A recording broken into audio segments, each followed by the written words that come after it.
All right, guys, massive announcement happening just the other day or just today, if you're in Australia, about the future of pay-per-view with the UFC going to Paramount Plus, fighter pay, all sorts of stuff. And I am joined by John S. Nash from his mum's house, kind enough to join me to help me react and give us his thoughts on what this might mean for the fighters and for the future of the sport. John, man, pretty crazy 24 hours here, right? Pretty big news. This is actually pretty big news, all things considered. Usually when we say big breaking news, it's like, it's not that important. But even a new broadcast deal announcement wouldn't have been that important. But some of the details, you're like, well, shit, for fight fans, for MMA fans, UFC fans, this has actually got some important information in there that's worth discussing probably. So let's get to the fighter pay first, because I guess a lot of people have reacted to what it's going to mean with pay-per-view, this, that, or the other. But I mean, I guess the big discussion is in the NBA and the NHL, players receive, approximately 50% of the league's respective revenue, I think that's what the figure is. Over here, we're looking at 1.1 billion, so $7.7 billion with a Paramount Plus deal, if I'm correct. Doesn't look like the fighters are getting a percentage of that, though. That's a pretty big deal, I guess, in its own right. Like, there's no money really going to the fighters from this. I mean, there's no guaranteed money. Now they might set aside some and increase the pay wage level, not the share, but the wage level for the fighters. The last deal, the estimate we have is the last deal was $500 million a year. That was the average, supposedly. This deal is estimated 1.1 billion because we don't have the full details. I mean, it's supposedly weighted towards the end. All we know that there's maybe a equity split or something involved in as well. There's, we don't have details like that. But let's say it's just all cash. Well, you're adding 600 million on average to the UFC. The UFC, there's nothing that says the UFC has to give the fighters any of that additional 600 million. So I'm sure they might get a bump up some of the fighters, but the vast majority of that is going to go to the UFC. So the big winners right off the top, you can say, is the UFC, because they are going to be making a ton more money. It's interesting because before there was this whole situation where if you're a champion and the pay-per-view sells a certain amount, right, you might get a percentage. But then I hear, from managers, this could be a better deal for some of the champions because, as we know, a lot of these pay-per-views weren't drawing. So this is better or worse for the UFC champions that this percentage thing might be done. Because, Merab versus, Merab's title fights probably aren't breaking the limit for him to make probably that much more money, right? Yeah, well, I mean, the whole point for the UFC used to argue is that we'll make you a partner. If you sell a lot, you get a big cut of the money, although it's not a big cut. It was a few dollars per buy. Of pay-per-views that cost $80, and the UFC got guaranteed money up front. As soon as the pay-per-view aired from ESPN, they were getting, I guess, over 20 million at the end here now from the sales. So the UFC was making out like bandits on that deal. This one, I know a lot of managers always try to put a brave face on this. Oh, this is better. There's really nothing changes. You have no leverage with the UFC, or very, very, very little leverage with the UFC, I should say. There's a tiny bit of leverage you have, but basically you're at the whims of the UFC's pay structure. But I could see that in some way, someone like Merab, where no longer do you have to prove that you're a star by pointing to your pay-per-view sales. Now you can use just your title and your long reign. Someone like him, I could actually conceivably see him coming out better on this. But the bigger draws, even though pay-per-view sales have supposedly been in the gutter for a while, the biggest stars that could, on huge fights, it's going to be harder now to make the case that you have nothing you can point to and say, yes, my events do 2-3x what everybody else does pay-per-view buys. I should get so much more money. There's no metrics like that anymore, and there's no, you don't have access to the books. And the streaming services don't share the viewership, so I don't know how you negotiate that in your contract. So a lot of it's going to be, the UFC already has kind of a formula. I think we're going to go more to a formula for all the fighters. It's interesting that, because let's say Ilya Topuria or one of the bigger names in the UFC, you're like, all right, these guys are making $1.1 billion a year. So naturally, you would think if you're a big name of the UFC, you're going straight to your manager and be like, well, what does this mean for me? How much of this will I make? How much will this increase my deal come next year? Like, do you anticipate we see more standoffs now that a lot of these bigger names know there's more money to be had? Like what we saw with John Jones, for example, holding out for a specific amount with Tom Aspinall. Do you think some of these bigger names are like, all right, well, there's a lot of more money now. Where is our money? Well, I mean, they tried that before and it didn't really work. John Jones held out for a long time for Deontay Wilder money, and all accounts he didn't get the Deontay Wilder money. He got a better deal, better than what he had before, but not Deontay Wilder money. He never got that kind of money. And we've seen Conor McGregor do this. We saw Nate Diaz, they let him leave. Francis Ngannou, they let him leave. There's just, the UFC is set to their pay structure, their model. And so, every time that information comes out about how great the UFC is doing, we had the sale in 2016. We had the information from the sale, the lender's presentation showing what their revenue and profits were back in 2016. We had discovery in the antitrust case showing how much they made year after year. They went public and we see how much they make. And now they have a new TV deal that jacks their revenue up even further. None of those have led to any change because, the fighters have no leverage. They have no power. What was there any way the fighters could have, if they would have done something differently, if they would have unionized better, or if things would have played out better? Like from your perspective, is there anything that could have been done from the start of this ESPN deal to where we are now for the fighters to actually get a percentage of this? Like, was there any kind of step that you think that could have been taken collectively by fighters that they missed? Or do you think it's a situation where it's like everyone is just an independent, everyone sees themselves in an independent sort of relationship with the UFC and they're not going to come together? Well, the collective thing would be hard because the fighters are independent contractors. They're not employees. And the UFC is a single entity monopoly. So it's not like team sports where you're an employee of a team. So in the United States, employees have protections from the National Labor Relations Act. Independent contractors have none of those protections. So forming a union is basically pointless as independent contractors because you don't have any of the leverage that employees have when they form a union. Also, in a league, there's multiple teams competing against each other. So there's with a single entity monopoly, even forming a union, doesn't do much. If we go back to baseball, Major League Baseball, in the 70s, they had a union, and guess what the wage share for the players was? 17%, the same as UFC fighters. The reason it was so low is because the baseball league had what's called a reserve clause where players could not get on the market, so there's no competition between the teams. Basically, they were operating as a single entity monopoly. And so that's what the UFC fighters also, if they could magically become unionized employees, they'd still be in a single entity monopoly. The solution is the solution, no one seems to want to see, which is that either you've got to separate the title and rank from the promoter. So that way the fighter has leverage somehow that they can, that they own their rank and their access, their ascension in the sport and their chance to win the title, that they can control that, and that the promoter feels compelled to pay them more to make sure they don't walk off with their title. And Francis Ngannou is kind of an example of this, even though, he went to PFL and he's not fighting much, but the closer he got to that sunset clause in his contract, every offer the UFC came back to him was higher. And so that's, so they did not want to see him leave with the title. So that would give fighters more leverage. And the other one is also greatly reduce the contracts and make it that you can't extend them. But again, because Francis Ngannou, the closer he got to the end date, the more they were offering him.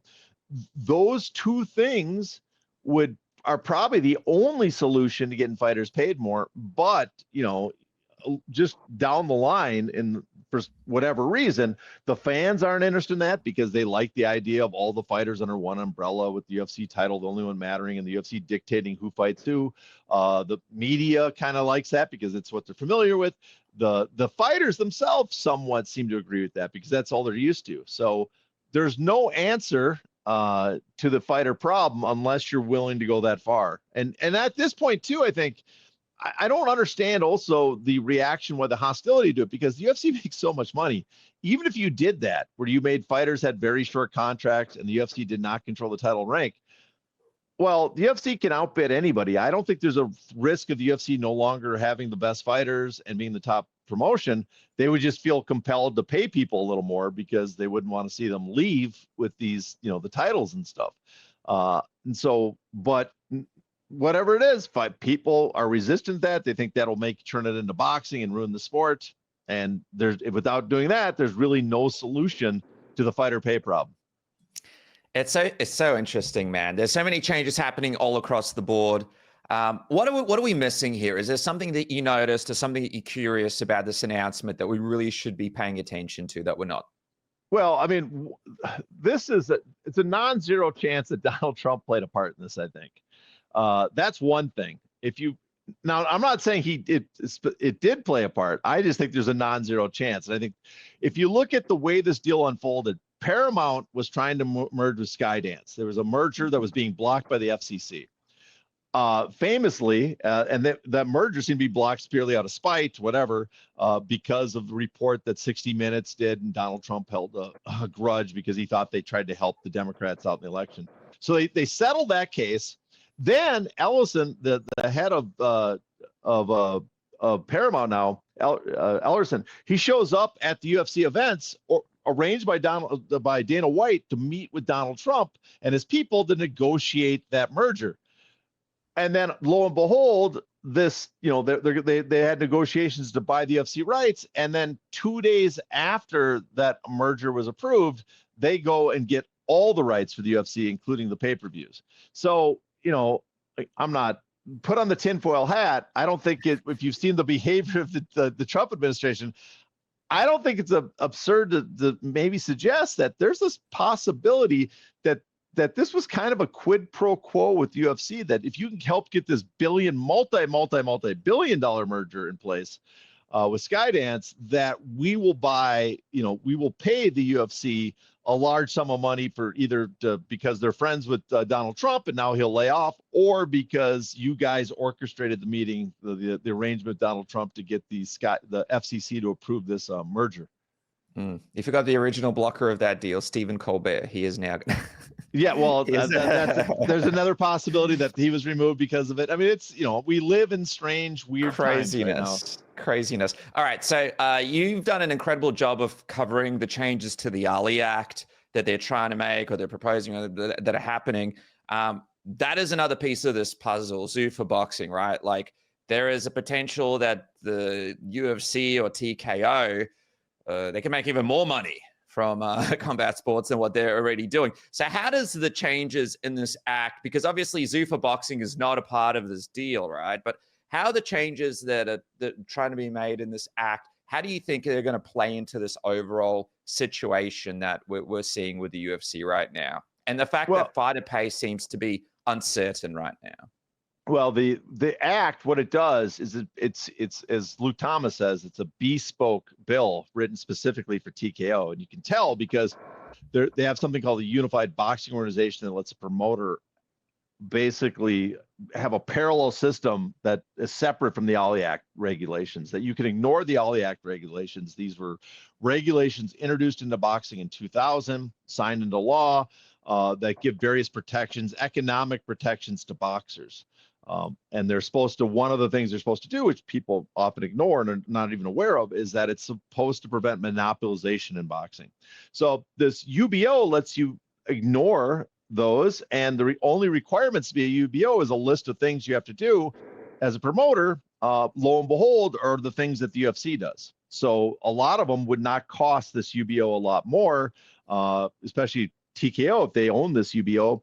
Like additional medical coverage, like the UFC offers fighters outside of the fight. They offer injury coverage. Well, the UFC already has a policy, 700 fighters under the policy. So adding some boxers is cheaper from other promoter coming in and doing it from scratch. They would have to they would have as many fighters, they'd have a higher payment to do on that. Additionally, they have to have a training facility and rehab facility. Well, they have the PI institutes, they don't have to build that, so anybody else has to come in and do that. All these things that are basically serve as hurdles, barriers for anybody else to doing the same thing. But for TKO now, they're, they might be the only one able to be this unified boxing organization. Zupa Boxing would probably be the only one. Maybe Riyadh Season or someone else that's working with them. And then they could issue their own titles and ranks. And the fear on that part is, as you read the legislative history of the Ali Act, and I'll self-plug here, I wrote an article detailing what the legislative history was. If you go back to the boxing history and the court findings in the International Boxing Club of New York case, United States versus IBC of New York, and the congressional hearings that led up to the Ali Act, they explain that the problem with boxing is promoters will have a champion under contract, and then if you want to fight that champion, because that's the goal of a fighter, you want to become champion, and by becoming champion, become more valuable, make more money, that promoter demands that you sign a contract with them or give them options so they get your fights with you in the future if you win the title. And that's how promoters monopolize the sport of boxing. Well, the problem with this bill is it basically carves that out and lets anybody that's a UBO, Unified Boxing Organization, do the same thing. All right, guys, I'm excited to talk to you about my new sponsor, IP Vanish. Have a look at this. I have a huge deal for you to announce this new sponsorship. You guys right now can get up to 83% off. That's right. I didn't missay it. I didn't mispronounce it. I didn't stuff up. 83% off. You can start at $2.19 per month. And have a look at this. I'm just on the page right now. There's a link underneath below. You guys have to click that link to activate this offer. It's not available for long. You guys can save on the best VPN out there. There's so much more. You guys can get a free 5 gig eSIM with the advanced option if you claim the offer now. And in the VPN, of course, you get so many great things. Just look at the things included: 24-hour customer support, proxy web server. You get 140 plus server locations, secure access to media, verified no logs. You got multiple connection protocols, shared IP addresses, advanced encryption. Everything you want from a VPN is here with IP Vanish. There's a 30-day money-back guarantee right now. I'm looking at it right here. It's a 2-year, $2.19 a month, 83% saving right now. You get a 3 gig eSIM data gift as well. Guys, if you're looking at a VPN, if you want to try something today, IP Vanish is your VPN of choice. Jump on. It's important to support IP Vanish because it helps the program keep going. I thank you, IP Vanish, for joining me here on Submission Radio. Hit the link below and get signed up today. So with pay-per-view seemingly dying, right, and now the changes in this act, how do you think boxing is going to be impacted in the future? Well, that's a good question. Boxing is really in a difficult spot right now, especially in the United States, which has traditionally been the biggest market. I mean, and I feel like UFC have kept pay-per-view alive around the world, right? Like it was probably the big thing that was keeping it above water. Like here in Australia, here over there in the UK, over there in America. Like these is the most, like, for a user, this is what pay-per-view was really. UFC and maybe a boxing thing here and there. Now that's gone. Pay-per-view is basically dying everywhere. Yeah, I think so. I think in the UK is the one other spot where boxing pay-per-views was the big driver of pay-per-view sales to recent times. But yeah, it's dying out because people can pirate it. And for boxing, I'm interested to see what they do, because you can tell there's been, like, the other promoters eyes have opened about what might be coming their way. Now, it might be too little too late, but there is an opening now created for them if TKO does not get Zuffa Boxing on ESPN and does not get an exclusive deal, and ESPN wants to have, they say they want to remain in boxing, that's the word. If they want a non-exclusivity deal where they can have multiple promoters, maybe the promoters decide to start working together to get a better deal than they had in the past. Because one of the problems for boxing is every promoter would go to a different network to get an exclusive deal. That way they can control it and kind of protect their fighters and keep it all in-house, kind of like MMA. It's a walled garden, except in MMA, there's one 800-pound gorilla that everybody's watching and the other promotions are struggling. In boxing, they all did this, and what it did is, it split up the talent in such a way that there was less co-promotion, so we're not getting the big fights that draw crowds, an audience. Also, they're on the same night often and competing with each other, which would weaken the viewership numbers, again, hurting them and hurting the appeal of getting a broadcast deal. But if they could work together somehow, they could possibly, say we're not going to compete against each other same night. We're going to do more co-promotion thus far, thus offering better fights. We can get a much better deal because we can offer a product that's much, much better than what has previously been offered in boxing. Maybe something much more similar to what was happening when HBO was at the top. So I hope to see that happen, but we'll wait and see. I'm not sure it will. But if that doesn't happen, then the other promoters are in trouble because TKO is coming.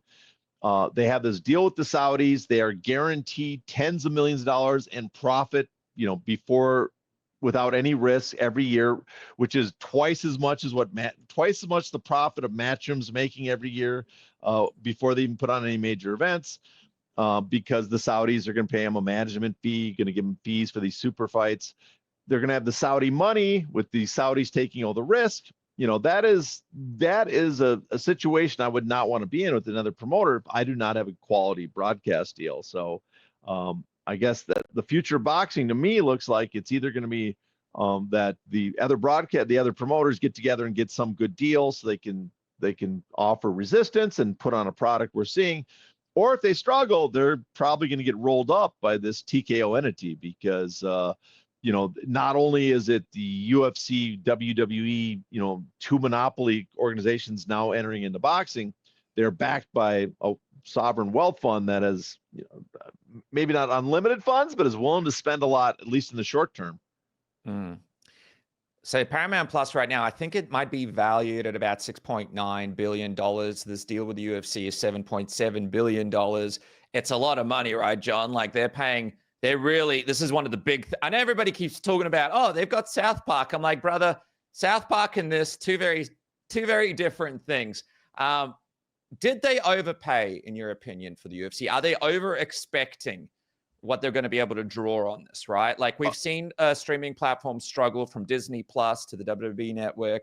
Here locally, there's platforms that have struggled. Netflix themselves had a period where they were losing money as well.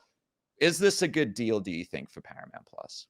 I mean, they're going to lose money on this deal. There's no way that they get their money back because we're talking $1.1 billion a year on average.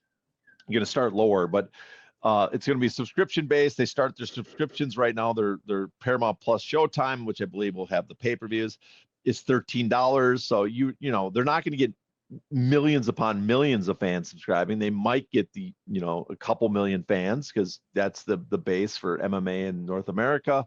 They're not going to recoup the money like ESPN did with these big pay-per-views on sales. They got rid of that. So there's no way, just even with advertising rates, all that stuff, it's inconceivable to me that they will make their money back on the deal. Now, it's a loss leader, I think, in some ways where they're willing to lose money, but they want to improve the demographics of their viewership so that way they can get other shows, they can get the viewers to start tuning into other shows, to other products on their network to get better, sales for their advertising on all their other shows. So that pays off.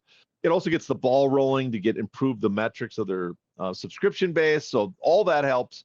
And then there's also, again, the possibility that one of the reasons that maybe this deal is so high, higher than the peak 1 billion that some people thought maybe the UFC possibly could get, is that it was quid pro quo for helping Donald Trump let the FCC off their back and let them get the merger in place. So, but I think overall, I do not think it's a money loser.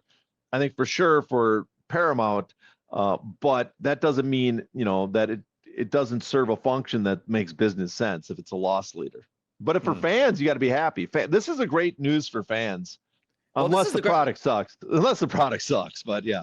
Well, I feel like you mentioned that, and I have to mention that this is an incredible deal for fans, right? Like the WWE went from the WWE Network to then the Netflix thing. Now they're charging through ESPN. Like it's become super expensive to watch any sport. Everything is scrambled across about 1 billion networks, especially if you try to watch it here from Australia. Of course, we've still got pay-per-view, but I imagine when that 30-day negotiation window starts with Paramount Plus, they'll probably pick up all the other regions as well. I don't see just pay-per-view working in Australia when everyone's watching it for free on a Paramount Plus in America, right? Like that's probably going to follow.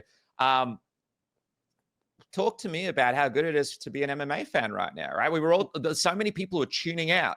Now there's a Yeah, reason to tune back in. I mean, MMA, UFC specifically has been one of the most expensive things to follow. If you want to follow all the major events, fights, you got to pay and do it legally. Let's say legally you want to do it. Of You know, course. you're talking close to $1,000 for the pay-per-views. You're talking couple $100 for the ESPN Plus subscription. So it was an incredible, you know, for a fan, it's a lot of money per year that you're paying to watch this, you know, your hobby. Now it's, you know, we were talking $100 for a year to begin with, a little 150. Let's say they're going to up it a couple bucks, $200 for the first year to watch all the numbered events, except for and even then, some of the biggest, many of them will be on CBS in the United States. It's free. So it's a tremendous deal. You've now saving $1,000. Now I am very sure that every year they're going to have a very steep increase on the subscription price. But even with that, even if it gets up over, you know, the next 5 years, it gets in the mid $20 range. That's still a big savings if you want to watch all the pay-per-views. So this is great for the fans. My only one concern is the last couple of years, I think a lot of fans would say has been a little underwhelming on the product. And, you know, because again, the UFC model, the genius of what they've done, of, you know, building it that it's one place, everybody comes to watch the fights, they kind of just tune in to see fights, that they cater to a lot of gambling fans. They've said that themselves. They cater to a lot of gambling fans, which means you're not really caring about the quality of the fight as much. You're not caring about the build up for a fight. Big fights aren't as important. That my one fear is that we're going to get more of the last couple of years where, you know, they let John Jones sit for a long time, didn't cave into his demands. They did that for a while with Conor McGregor. They let Nate Diaz leave. They let Francis Ngannou leave. That they're willing to let the big fights go because if it interrupts their model, if it doesn't fit their business model currently. And we are getting a lot more of, you know, there's been some good cards and fights, but there's not been the big fights that, you know, I think fans used to really like and get excited for. My fear is that might continue when they have guaranteed tens of millions of dollars per event, that there's no incentive to build a better card because there's no pay-per-view sales that go with it. No, John, it can't get any worse than it is now. Okay. Yeah. But again, you know what? Here's the good news, though. Yeah. If the cards stay the same, they're more disappointing. You don't get as pissed when you didn't pay much for them as if you did paid a lot for the pay-per-view. Dude, you guys were paying $80 American. I think it's around $60 Australian here, but it's so much money. And I was going to say that I wonder how the perception on these cards is going to change. I also wonder, what does a numbered event look like in this Paramount era, right? Like, are they going to go further off, like no title fights or maybe one big fight? You know what I mean? Like, what kind of pressure will they have? It's such a good point that you have about it, because they don't have to draw as much buys, but at the same time, they need to make sure that Paramount is happy, because I'm guessing Paramount's expecting the world from these guys. Just quickly as well, the Contender Series, tough. Where do you anticipate this falls? Zuffa Boxing, you mentioned ESPN. What about these other two? Well, the Contender Series wasn't mentioned in that press release. Either was the Ultimate Fighter. Now, the Ultimate Fighter is usually linked to the UFC, so I imagine it being on there. But the Contender Series, remember, it's not promoted by Zuffa Boxing. They have a separate LLC that Zuffa or TKO owns. Instead of, it's Dana White's Tuesday Night Contenders is the LLC. So in some ways, it's a separate company, a separate entity, and it's been sold that way. You know, they don't brand it as the UFC's Dana White Contenders. It's Dana White's Contenders, and they don't. That's why when they pay $5,000 and $5,000, they don't say that's the UFC minimum. So I would not be shocked if that's sold to someone else, or Paramount buys it. But I wouldn't be shocked if it's sold as a separate piece. You know, they talked about having more of them. Maybe they're going to have like 48 or something for the year, 40, some large number of weekly events on one of the networks, and someone else will get that package. I don't know for sure, but I just wouldn't be shocked if that happens. But you would say that, I mean, no one's really talking about the Contender Series, but per their model and the plans, the Contender Series is possibly one of the most important things the UFC has, right? because this is how they get all the new fighters into the system under the new deals, and with the higher paid fighters on the pay-per-views and stuff, as they get older, they get out and they bring in more of the contender fighters Yeah, into the actual it's rotation. Right? This is the most new important way for them to do that. it's the new Ultimate Fighter feeder system, but also it's got to be incredibly lucrative. They can get a big-ish deal. I'm sure it's nothing compared to what they just got on this, but they can get a sizable deal from this. The cost of the contenders has got to be microscopic. It takes place at the Apex. Every fighter on the card's 5-5. If they get a decent license fee on that, which I imagine UFC brand, Dana White's there. It's told they can guarantee a certain percentage of the fans to tune it. It might be the most, on margins, the most profitable product they have, maybe. Dude, it's crazy. It's crazy times for the UFC. Look, the good news is we're going to be able to enjoy more pay-per-views for less. The fans are going to be able to access it, and let's see what happens next. I just can't believe it's Paramount Plus, man. After all this, I thought it was going to be ESPN, Netflix. I'm just like thrown for a loop still. But I guess we'll see what happens. We'll follow what happens with all these different parts of it. John, as we wrap up, you've got the great Substack. I've got I got it in the description below, so people can hit that.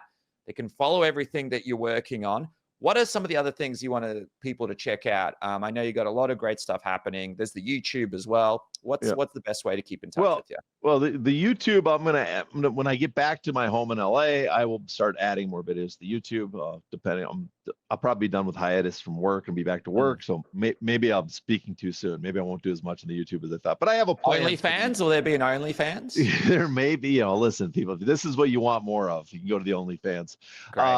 So we got that. The Substack. Occasionally, I've been submitting articles to Uncrowned. Appreciate that they take those. I have I talk politics a little bit and recent affairs on a show called If the Shoe Fits on Tuesday nights. If people are interested in that, it's just a bullshit discussion, but we're pretty good at it. And I do want one thing to bring up. I remember I watched your episode with Luke Thomas, the recent one.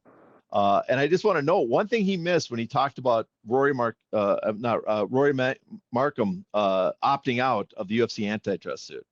And right. I had to almost comment to you guys. I was going to send you a message. I got busy, but he missed the most important part of that, is that Rory was not a class member. He fought before his career ended, before the class period started, and he sent a letter saying, "I'm opting out." So what does this mean for the Moicano situation, in your opinion? Well, for Moicano, it means nothing. But I think the example of Rory opting out is one of the is maybe it does fit Moicano, because here's a guy that had no money coming to him, even if he stayed in the class action, deciding like, I cannot take this money because I just don't think it's worth my taking. I think sadly, it might say something about some of the fighters that they're not paying enough attention to what's going on. But we will see. But Moicano, I'm sure he is one of those people that he signed his contract. He has no interest in renegotiating with this new TV deal. Well, let me tell you something. We won't be opting out of your Substack. That is in the description below. There he is, John S. Nash, joining me on a busy night. I'm so happy that you joined me, man. Thank you so much for joining me, and I really appreciate you clarifying and bringing some more light to some of these important aspects of everything that's going on, and very important work as well. Thank you so much for everything that you do. Well, thanks for having me on. I always enjoy coming on.